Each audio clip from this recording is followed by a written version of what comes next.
Beneath these waters in the eastern Mediterranean lies a growing source of conflict. On Monday, Turkish warships entered territory that both Greece and Turkey claim as their own. Europe hasn't seen a major war between neighbors in decades, but that could change on the shores of the Aegean. Greece and Turkey are locked in a bitter struggle over islands, airspace, and energy. And what was once a frozen dispute has now turned into a full-blown arms race, with both sides preparing for a fight that could shake NATO itself. On one side is Greece, a country once buried under debt, now suddenly stockpiling cutting-edge warplanes, stealth frigates, and missile systems. On the other, Turkey, an ambitious regional power, armed to the teeth, determined to project dominance across the eastern Mediterranean. So how did we get here? How did ancient rivals, supposedly united under the same alliance, drift so close to open conflict? And more importantly, what happens if the standoff finally explodes? For decades, Greece and Turkey have sparred over who controls which patch of sea, which air corridor, and which speck of rock jutting out of the Aegean. But lately, the dispute has grown far beyond maps and technicalities. It's turned into a military standoff with global consequences. The possibility of armed conflict between Greece and Turkey, two NATO allies, represents one of the most dangerous scenarios for global stability. While both nations have managed to avoid full-scale war for over a century, escalating tensions in the eastern Mediterranean, competing territorial claims, and militarization on both sides have created a volatile situation that could trigger widespread international consequences. What makes this moment so dangerous is not just the hostility in words, but the visible shift in actions. Both nations are no longer satisfied with diplomatic posturing or symbolic gestures. Instead, they are investing billions in rearming themselves at a pace that suggests they are preparing for more than negotiations. Greece is pouring money into advanced aircraft and naval assets, while Turkey pushes forward with drones, missile systems, and homegrown military technology designed to give it the edge. The modern Greek-Turkish rivalry is about borders, resources, and survival in one of the world's most contested waterways. Since the 1970s, a cluster of issues has steadily pushed the two nations closer to the brink. At the center of the dispute are overlapping claims in the Aegean Sea, the delimitation of exclusive economic zones, the legal status of Greek islands, and the ever-volatile Cyprus question. One major flashpoint stands above the rest: territorial waters. Under international law, Greece has the right to extend its territorial waters from 6 to 12 nautical miles. But Ankara has drawn a hard red line. Turkey has declared that such a move would be a cause for war. That warning isn't just rhetoric. It was formally adopted by the Turkish parliament as official state policy.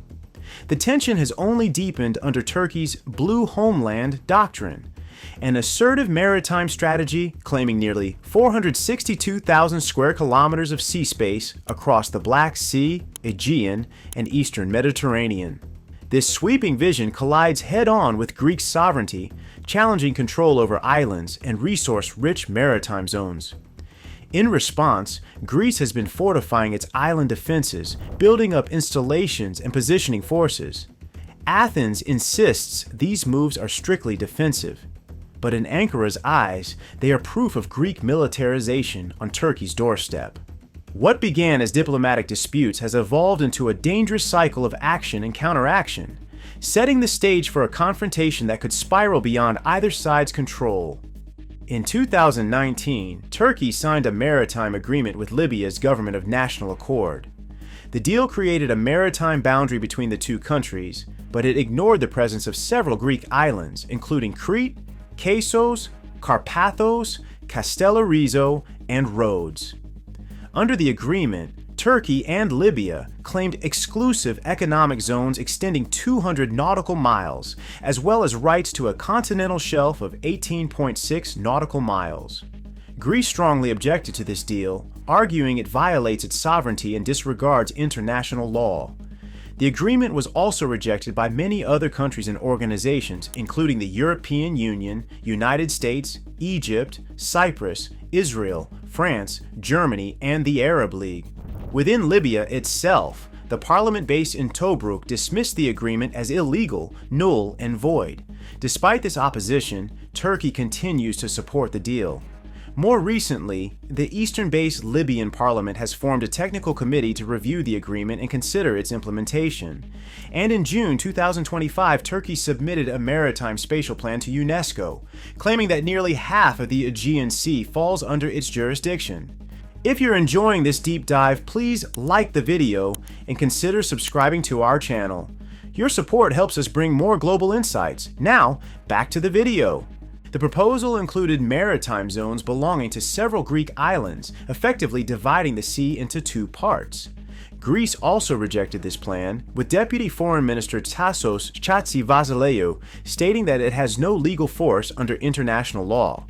Turkey has also expanded its search and rescue region to match the areas it claims under its Blue Homeland doctrine.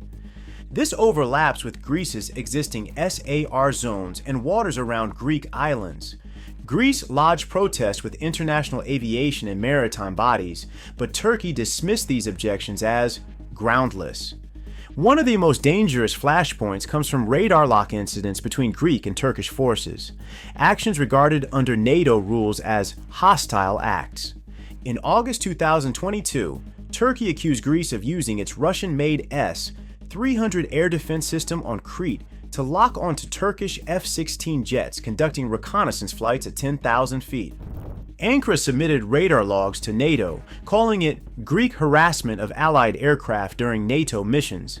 The situation is made more ironic by the fact that while Turkey criticizes Greece's use of Russian S-300s, Turkey itself purchased and operates the more advanced Russian S-400 system. These standoffs are frequent. In April 2022 alone, Greece reported 168 airspace violations by Turkish fighter jets in a single day. Both sides also escalate tensions through large-scale military drills. In 2025, Turkey launched its Blue Homeland exercise, deploying 77 combat ships, 7 submarines, and 50 aircraft simultaneously across the Black Sea, Aegean, and Mediterranean. The drill tested Turkey's readiness for a multi-threat environment and its ability to project naval power across contested waters. Greece countered by placing its eastern Aegean air defense systems on full alert and reinforcing monitoring on islands near Turkish flight paths.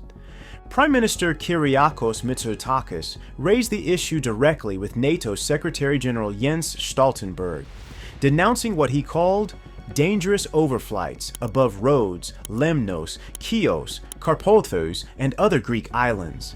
Cyprus has become the most volatile theater of Greek-Turkish tensions, with Turkey sending warship-escorted drilling vessels into waters where Cyprus has granted licenses to European energy companies. Turkey's drill ship Yavuz, escorted by Turkish warships, began operations in October 2019, just 50 miles off Cyprus's southwestern coast near Paphos.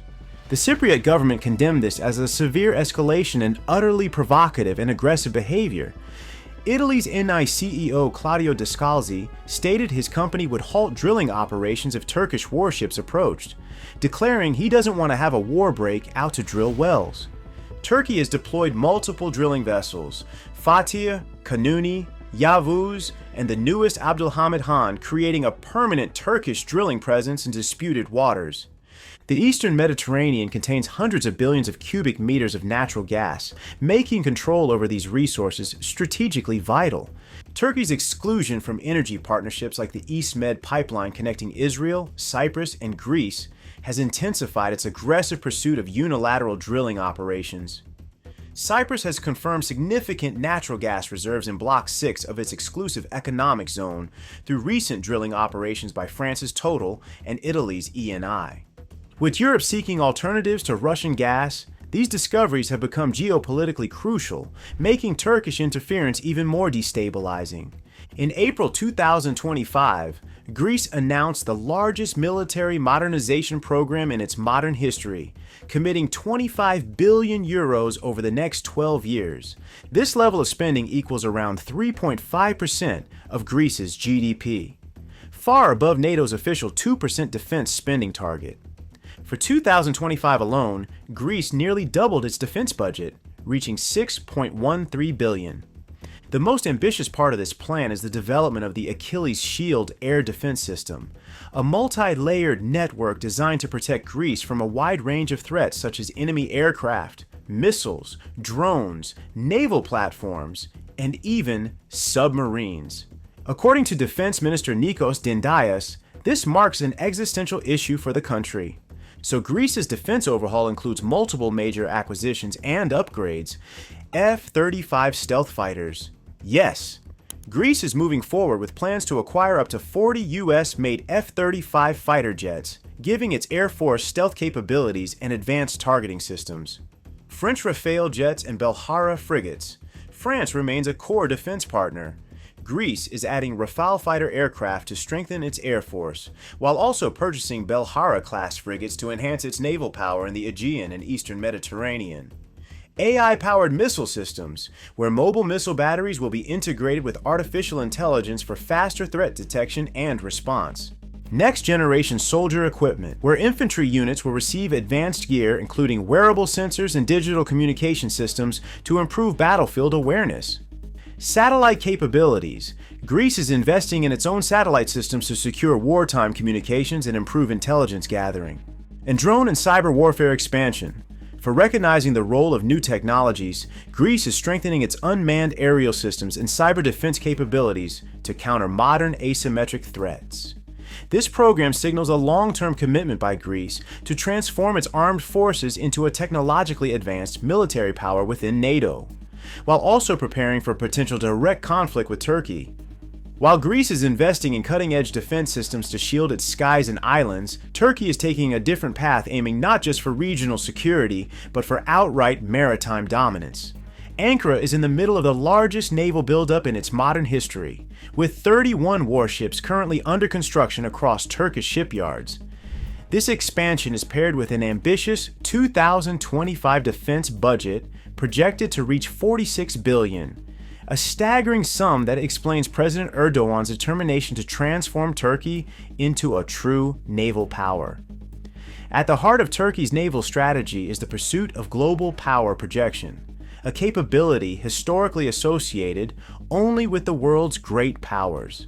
In practical terms, this means a navy not just capable of defending Turkey's coasts, but one that can operate across oceans, influence distant theaters, and rival traditional maritime leaders in Europe. The pride of the Turkish fleet is the TCG Anadolu, a helicopter carrier launched in 2023 that has already altered the strategic equation in the Eastern Mediterranean. Its presence places Turkey in an exclusive club. Only 5 other nations worldwide operate such large-scale amphibious assault ships. Originally designed to host F-35B short takeoff jets, Ankara has adapted the vessel into a hub for unmanned combat aerial vehicles. Drones such as the Bayraktar TB3 and the jet-powered Kızılelma are being configured to operate from the Anadolu, giving Turkey a unique hybrid capability, effectively the world's first drone carrier. But Turkey's ambitions do not stop with the Anadolu. Plans are underway for a national aircraft carrier, which would change Turkey into a tier of naval powers currently dominated by the United States, China, and a handful of European nations. The results are already evident. With 90 operational warships, the Turkish Navy now ranks as the 10th most powerful naval force in the world. As the new fleet additions come online, Turkey could soon surpass established European powers like France and the United Kingdom in sheer naval strength. For the first time since the decline of the Ottoman Empire, Turkey is re-emerging as a serious maritime competitor, reviving a centuries-old tradition of naval prestige and influence. So this buildup is not occurring in isolation. The expansion directly complements Ankara's Blue Homeland Doctrine, which asserts extensive Turkish maritime claims in the Aegean and Eastern Mediterranean. With a strengthened fleet, Turkey gains the leverage to enforce its controversial maps, protect unilateral drilling operations, and challenge both Greek and Cypriot maritime zones. Moreover, Turkey's naval reach increasingly stretches beyond the Mediterranean into the Black Sea, the Red Sea, and potentially even the Indian Ocean, where Ankara has hinted at establishing overseas naval bases. Also, Cyprus remains one of the most sensitive flashpoints in the eastern Mediterranean, acting as a proxy arena where Greek and Turkish strategic ambitions collide. The dispute centers around competing claims to maritime zones and offshore energy resources, which have transformed into direct naval and military confrontations. At the heart of the dispute is Turkey's refusal to recognize the Republic of Cyprus as a legitimate state. Ankara maintains that Cyprus cannot exercise sovereign rights over its entire EEZs, arguing that islands cannot generate full 200 nautical mile maritime zones. This position directly challenges both international maritime law under UNCLOS and Cyprus's agreements with international energy companies. These competing claims have already led to multiple high-profile standoffs. 2018 ENI incident, where Turkish naval vessels intercepted and blocked an Italian energy company's drill ship from operating in Cypriot licensed waters, forcing the ship to withdraw. Then, persistent Turkish drilling. Despite EU warnings, Turkey continues to deploy drill ships into contested areas, escorted by naval vessels to deter foreign intervention. Also, arrest warrants. Turkey has issued legal threats and warrants against international crews working with Cyprus, effectively criminalizing foreign participation in Cypriot energy projects. The European Union has repeatedly condemned Turkey's actions, imposing sanctions on Turkish officials and entities involved in unauthorized drilling. However, these measures have had limited deterrent effects. Turkey continues to expand its drilling operations, citing protection of the Turkish Cypriot community's resource rights as justification. In response, Cyprus has intensified security and energy partnerships with regional states. Alongside Greece and Egypt, Cyprus has signed trilateral agreements on energy exploration, pipeline infrastructure, and defense coordination. These agreements directly oppose Turkish maritime claims and signal the emergence of a regional bloc aimed at balancing Ankara's assertiveness. The Cyprus issue represents more than an energy dispute. It has become a direct extension of the Greek-Turkish rivalry, with Cyprus serving as a staging ground for competing geopolitical visions.